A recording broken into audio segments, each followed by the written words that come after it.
Are you struggling to maintain a healthy work-life balance? Are you feeling the creeping onset of burnout from juggling too many responsibilities? Are you wondering how you can achieve equilibrium between your professional and personal life?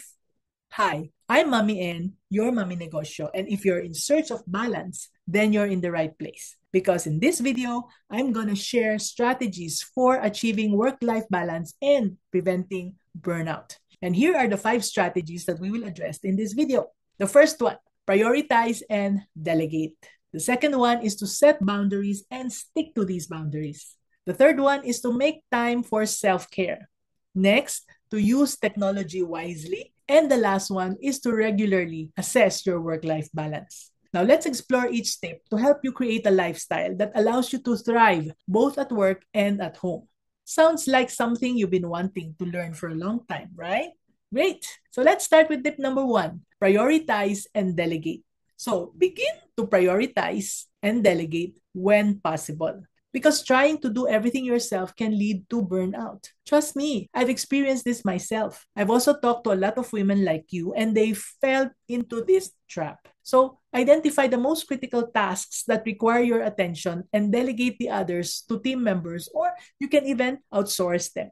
Just like Eden. Eden worked as a manager for a pharmaceutical company before she resigned to take care of her 2 kids when her husband was assigned to a different city. Now, she was feeling bored and she did not have much to do. So, Eden started her project management online business. Having the experience to handle different tasks, she was able to work with 3 clients simultaneously. However, the more they needed her services, the more she started to get stressed and overwhelmed in juggling everything. And it came to a point that she could no longer accept more projects for fear that she might not be able to provide the same high quantity and quality of output. Deep inside, she knew she needed to build a team to help her, but she was scared that they may not be able to work as well as she did. So after consulting with me, she reframed her mindset. She discovered how to prioritize clients' projects and delegate administrative tasks to her team. This reduced her workload so she could provide better quality service to her clients. Remember, prioritize and don't be scared to delegate. Tip number 2, which is to set boundaries and to stick to them. Yes, establishing very clear boundaries is the key, but we also have to commit to these boundaries consistently. When you set boundaries, it prevents work from eating up your personal time. So define specific work hours and stick to them. And communicate these boundaries to your employees or team members and also to your family. Let me share with you the story of Lauren. Lauren runs a shop selling home decorations and furniture. And like other business owners, Lauren would work late into the night and at times even miss dinner. Now, this made her so easily irritated that she would end up snapping at her husband and kids. The long hours also started to affect her health. And one day, she realized that this was not good for her family and also for herself. So she made a rule: no more work after 6 p.m. unless there's a big need to do so. It was not easy at first, but it made a big difference. Now, Lauren has more time to relax and to spend with her family in the evenings. And sometimes, simple changes like this can actually make your life so much better, right? Don't you think so? Let's now explore tip number 3, which is to make time for self-care. So regularly schedule time for yourself. Do self-care because self-care is crucial for maintaining your health and preventing burnout. And here's what you can do.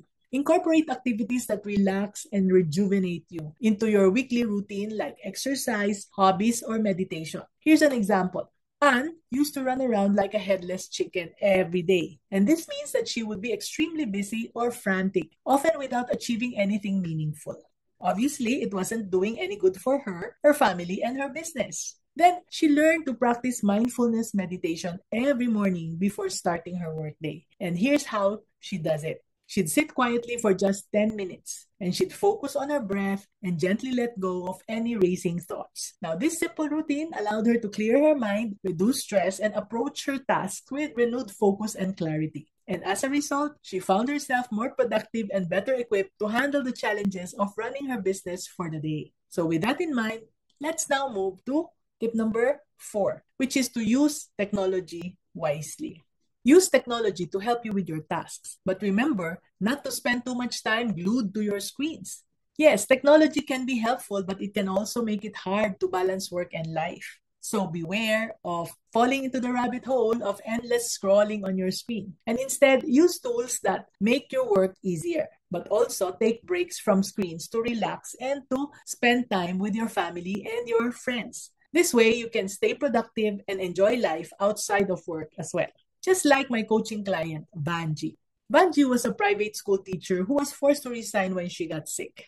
After recovering her health, she noticed many students were seeking help online, and this inspired her to launch an online tutoring class. And as her business grew, she spent a lot of time on her computer helping students and managing her business. But then it made her feel more stressed and tired. So, concerned that it may affect her health again, Banji decided to make a drastic change. She used apps to help her work faster and smarter. And she set times when she did not use any technology so she could relax and spend time with her family. And this helped her feel happier and do better work when she was teaching. By taking care of herself and balancing her time with technology, Banji found more joy in her work and in her life.